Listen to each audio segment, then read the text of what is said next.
Erokamano Nyakaramogi. Kawadhi nyime en ni Jokanyo mag oganda Islam mani kod ang'ole boma ma Kisumu kawuono yudo mich mag ndigni mag wuotho mong'ere ni wheelchairs mondo mi okonygi e ngimagi ma pile ka pile.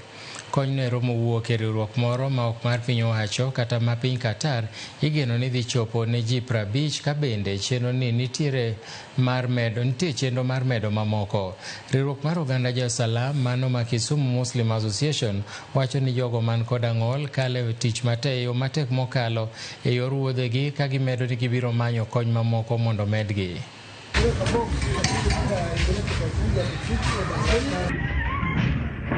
Currently, we have received some 50 units of wheelchairs, which we today intend to give out to those who are in need.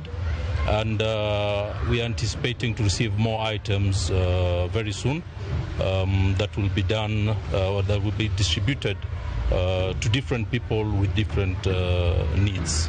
We don't have the figures at the back of our heads, but the numbers are huge. And we might not be able to reach out to each and every individual